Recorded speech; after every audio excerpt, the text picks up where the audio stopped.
الحمد للہ کفا وسلام علی عبادہ الذین اصطفیٰ اعوذ باللہ من الشیطان الرجیم بسم اللہ الرحمن الرحیم فمن یعمل مثقال ذرۃ خیرا یرہ ومن یعمل مثقال ذرۃ شرا یرہ صدق اللہ العظیم۔ کیا آپ یہ جانتے ہیں کہ آپ کے مرنے کے بعد آپ کے رشتہ دار آپ کو جنت میں پہنچا دیں گے؟ آپ کی اولاد آپ کے لیے قرآن خوانی کر کے آپ کو بخشوا لے گی۔ یقین جانیے آپ کا وہ زندگی میں کیا ہوا عمل ہی آپ کے کام آئے گا جو آپ کر کے اس دنیا سے گئے ہیں۔ مرنے کے بعد تو حصے کے بٹوارے میں لوگ لگ جاتے ہیں۔ آپ کس غلط فہمی میں پڑے ہوئے ہیں کہ آپ کے رشتہ دار جو کبھی کبھار آپ کی بھولے بھٹکے حال چال لے لیتے ہیں، آپ کی اولاد جنہیں آپ نے دین کی تعلیم نہیں دی، وہ آپ کیسے امید رکھ سکتے ہیں کہ وہ آپ کو کلمہ پڑھ کے قرآن کی تلاوت کر کے آپ کو جنت میں پہنچانے کی کوشش کریں گے؟ اے نادان انسان کا اصلی عمل وہی ہوتا ہے جو اس نے اپنی زندگی میں کر لیا ہے، چاہے وہ نیک ہو یا برا ہو۔ نیک عمل ہے تو اسے جنت میں لے جائے گا، برا عمل ہے تو اسے جہنم کا حقدار بنائے گا۔ تو جو کرنا ہے وہ کر لو۔ مجھے آج افسوس ہوا، صبح ایک بندہ آیا، کہتا ہے میری ماں کا انتقال ہو گیا ہے، اس کے لیے اعلان کر دیجئے کہ نماز جنازہ آج 10 بجے ادا کی جائے گی۔ اور اس بندے کو یہ فکر نہیں ہے کہ فجر کی اذان ہو چکی ہے، فجر کی نماز پڑھ لے، جبکہ اس کی عمر 70 سال سے کم نہیں رہی ہوگی۔ بتاؤ، اس عمر کے پہنچ گئے ہیں، پھر بھی اپنے عمل کا خیال نہیں ہے، اپنے آپ کے بارے میں سوچ نہیں سکتے۔ آخر آپ کو دنیا میں خدا نے بھیجا کس لیے ہے؟ خدا کا قرآن اعلان کرتا ہے وَمَا خَلَقْتُ الْجِنَّ وَالْإِنسَ إِلَّا لِيَعْبُدُونِ، ہم نے جناتوں اور انسانوں کو نہیں بھیجا مگر اس لیے تاکہ وہ میری عبادت کریں۔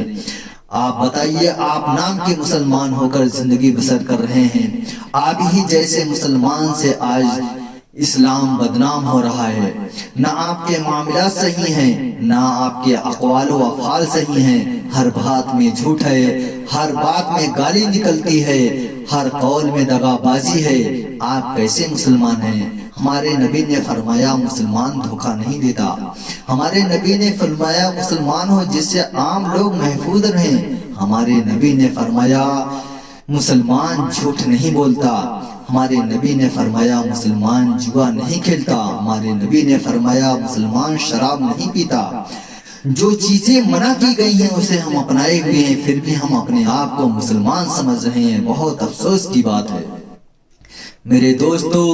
وقت آج کل ٹالنے میں نکل جاتا ہے اور آپ کا ایسا وقت آ جاتا ہے کہ آپ اپاہج ہو جاتے ہیں، آپ کو فالج لگ جاتی ہے، آپ کی عمر اتنی ہو جاتی ہے کہ آپ جوانی میں نہیں سجدہ کیے تو بڑھاپے میں پہنچ کر بھی سجدہ بھی نہیں کر پاتے۔ بہت سے لوگوں کو میں نے کرسی پر بیٹھ کر نماز پڑھتے ہوئے دیکھا ہے، جن کی پیشانیاں اور ناک جوانی کے عالم میں سجدہ ریز نہیں ہوتی، خدا کے سامنے نہیں جھکتی، خدا ان کو اپنے آگے جھکنے سے محروم کر دیتا ہے، وہ عمر دراز ہونے کے بعد جھک بھی نہیں سکتے۔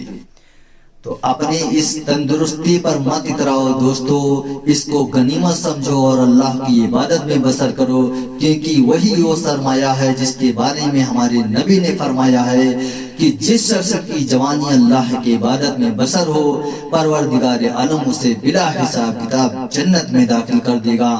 اب بتاؤ اس سے بڑے انعام اور کیا ہو سکتا ہے؟ چاہے مرد ہو یا عورت، جس کی جوانی اللہ کی عبادت میں بسر ہو، پروردگار عالم بلا حساب کتاب اسے جنت میں داخل کرے گا۔ اب بتاؤ اس سے بڑا انعام اور کیا ہو سکتا ہے؟